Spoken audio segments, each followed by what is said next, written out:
Hello guys, welcome to this channel. आज हम questions करेंगे directive principles of state policy के ऊपर। तो अगर आप चैनल पर फर्स्ट टाइम विजिट करे हो तो प्लीज़ चैनल को सब्सक्राइब कीजिएगा, बेल आइकन को ऑल पर सेट कीजिएगा ताकि सभी वीडियोस की नोटिफिकेशन आपको टाइम टू टाइम मिलती रहे।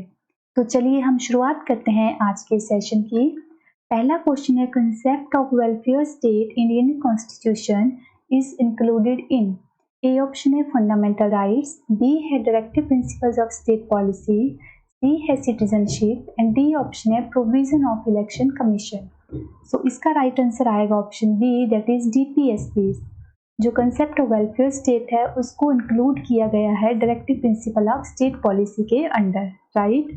अगला क्वेश्चन है, in how many articles of the Indian constitution directive principles of state policy are mention. जो डीपीएसपी हैं उनको कितने आर्टिकल के अंदर जो है मेंशन किया गया है। ए ऑप्शन है आर्टिकल 36 to 51, बी है ऑप्शन है आर्टिकल 36 to 52, सी ऑप्शन है article 36 to 53 and last option है आर्टिकल 36 to 54। तो right answer of this question is option A, that is from article 36 to 51। अगला क्वेश्चन है, the purpose of the inclusion of the directive principle of state policy in Indian constitution is to establish. A option है political democracy, B है social democracy, सी option है Canadian democracy and D option है social and economic democracy. तो इसका right answer आएगा option D, that is social and economic democracy. अगला question है, which one of the following is not the objective of the DPSP। A option है to establish a welfare state, B है to ensure socio-economic justice, C option है to establish a religious state and D option है to establish a secular state। So right answer is option C, that is to establish a religious state is not the objective of DPSP, right। अगला question है, the Indian constitution borrowed the DPSP from the constitution of which of the following countries. A option है UK, B है USA, C option है Ireland and D है Japan. तो इसका सही answer आएगा option C, that is Ireland. जो DPSP का कंसेप्ट है वो लिया गया है आयरलैंड कंट्री से।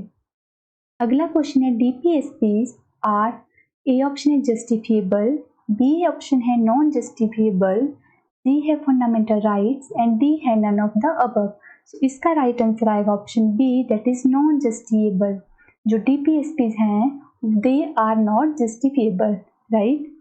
अगला क्वेश्चन है, according to the constitution of India which of the following are fundamental to the governance of the country. A option है फंडामेंटल राइट्स, बी है फंडामेंटल ड्यूटीज, सी है डीपीएसपी एंड डी ऑप्शन है fundamental rights and fundamental duties. तो इसका सही answer आएगा option C, that is directive principles of state policy are fundamental to the governance of the country. अगला question है, equal pay for equal work has been ensured in the Indian constitution as one of the. A है fundamental rights, B option है DPSP, C है fundamental duties and D option है economic rights. तो equal pay for equal work ensured under the DPSP, that is option B is the right answer, directive principles of state policy, and equal pay for equal work irrespective of the gender is defined under article 39, right।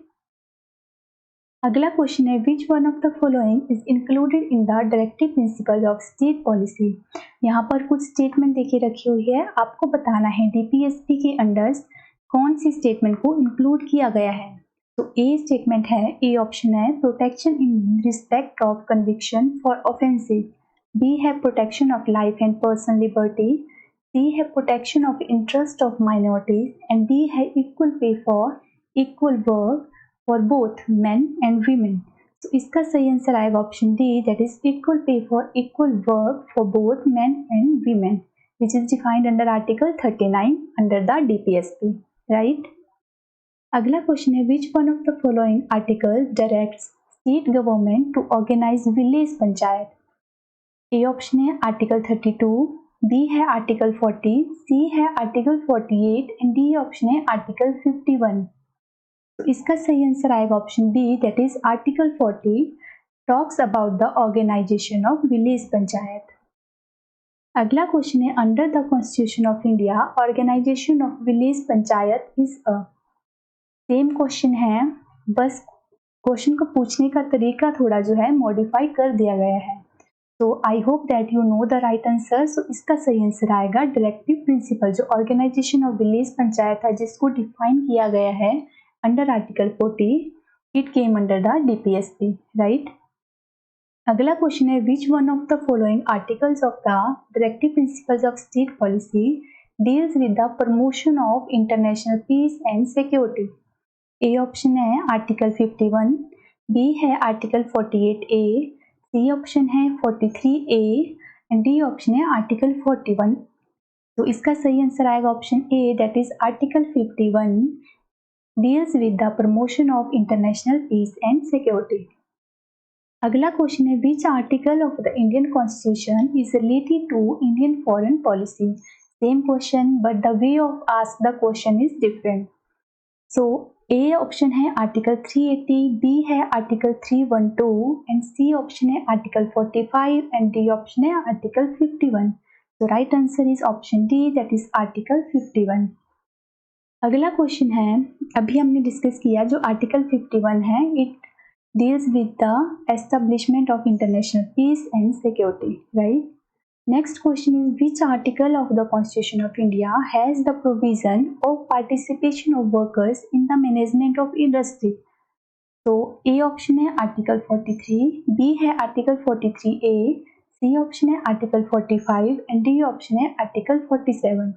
So right answer is option B, that is article 43A.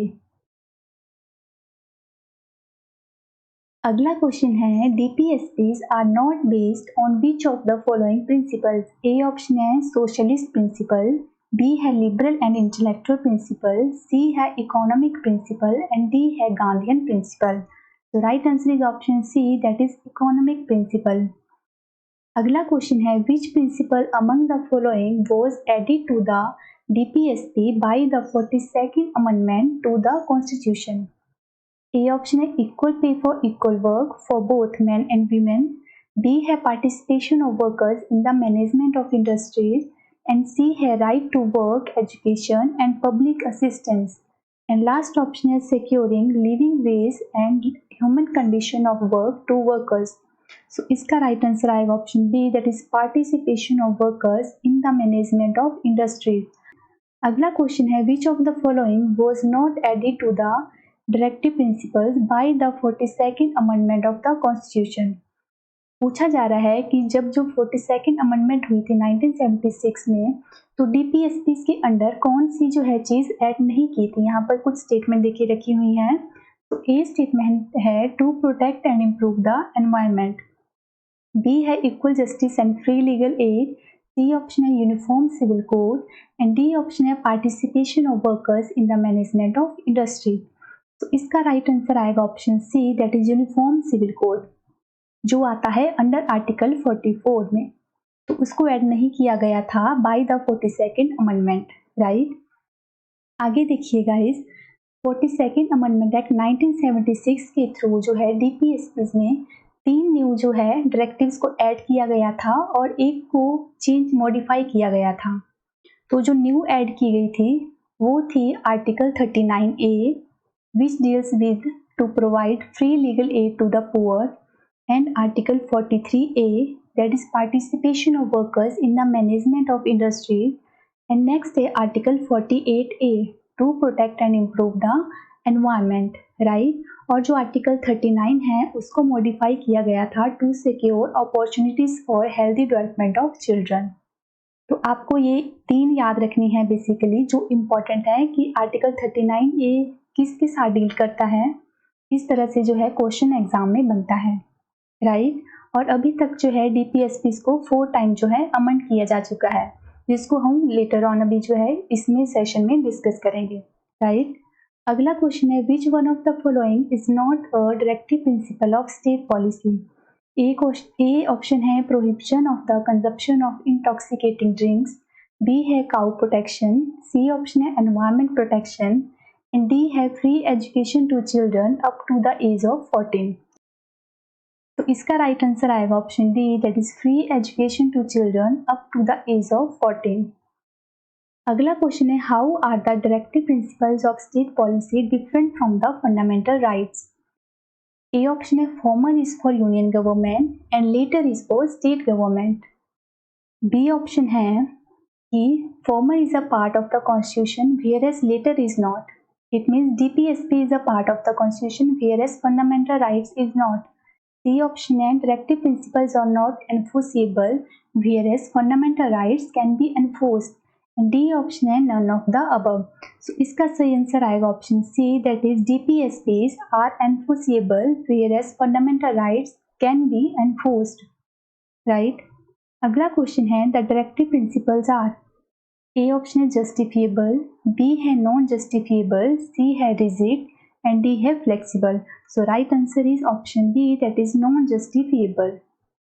अगला question है, the constitution is silent in the directive principles of state policy about. A option है adult education, B है living wages for workers, C है free legal aid to the poor and D option है primary education to children till they complete the age of 16 years. So right answer is option A, that is adult education. अगला question है, which of the following DPSP was added to the constitution at a later date? A option है organisation of village panchayat, B है prohibition of cow slaughter, C है free legal aid and D option है uniform civil code. So right answer is option C, that is free legal add.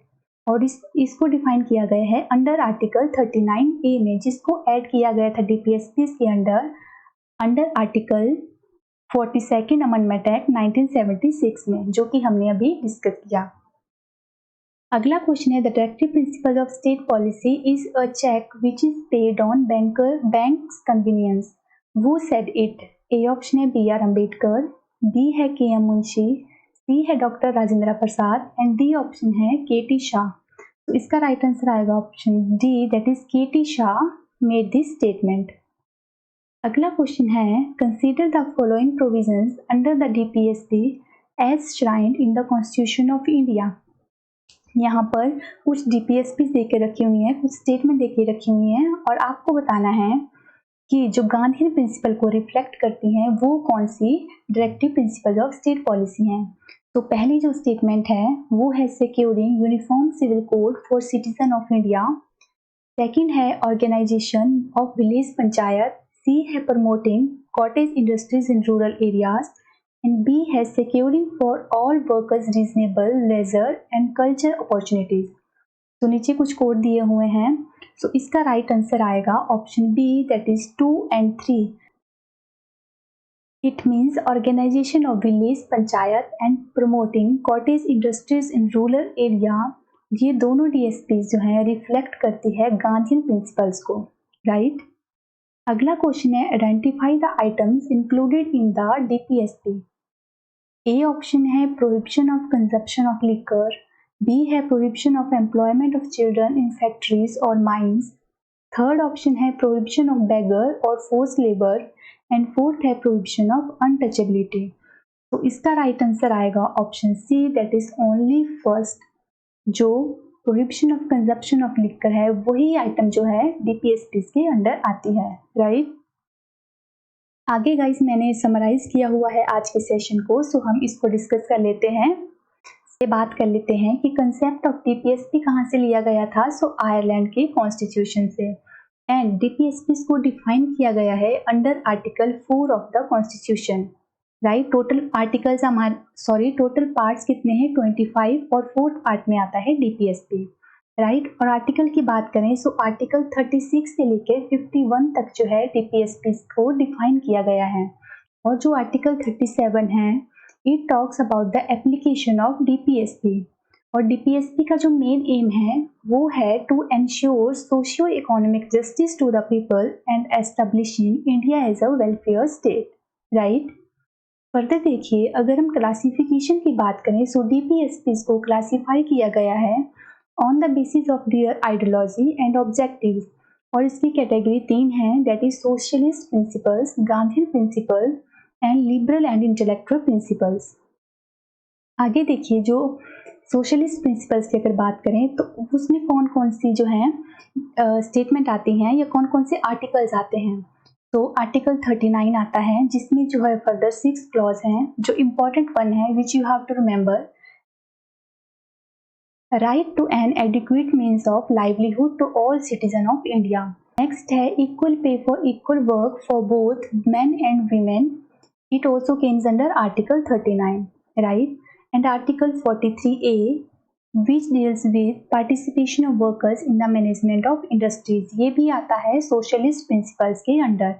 And Article 47 deals with to raise the level of nutrition and the standard of living of people and to improve public health, right?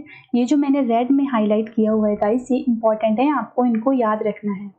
Next आ जाइए, जो भी DPSPs Gandhi principal को reflect करती हैं वो कौन कौन सी हैं, वो आती हैं under article 40 which deals with organisation of village panchayat, and article 43 which deals with to promote the cottage industries in rural areas. And next आता है आर्टिकल 46, आर्टिकल 47, आगे आता है article 48 which is important, and Article 48 deals with the prohibition of slaughter of cows, right? Next है directive principles based on liberal intellectual principles. तो इसके under कौन कौन से आर्टिकल्स आते हैं? So article 45, article 48, 48A and 49 and article 50। इन सभी को जो है आप वीडियो को पॉज करके रीड आउट कर लीजिए या फिर स्क्रीनशॉट लेके रख लीजिए ताकि आप इनको रिवाइज करते रहो टाइम टू टाइम।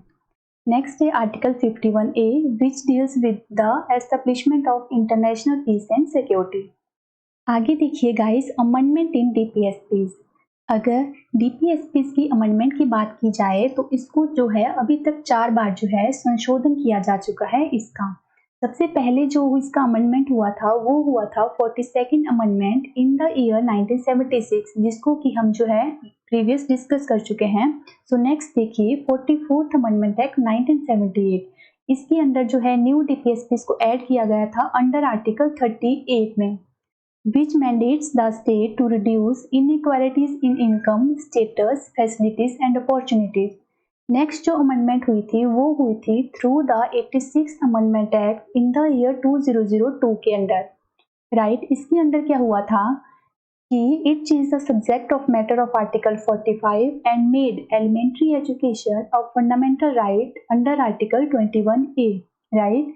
नेक्स्ट जो अमेंडमेंट हुई थी वो हुई थी 97th अमेंडमेंट एक्ट 2011 और इसके अंदर जो है न्यू डीपीएसपीज को ऐड किया गया था which is under article 43BK which talks about the cooperative societies, right? So guys, आज के सेशन में इतना ही। आई होप कि आपको कंटेंट अच्छा लगा होगा। सो प्लीज़ वीडियो को लाइक करके ज़रूर जाइए। हम मिलते हैं किसी नए सेशन में, तब तक के लिए bye bye guys and take care.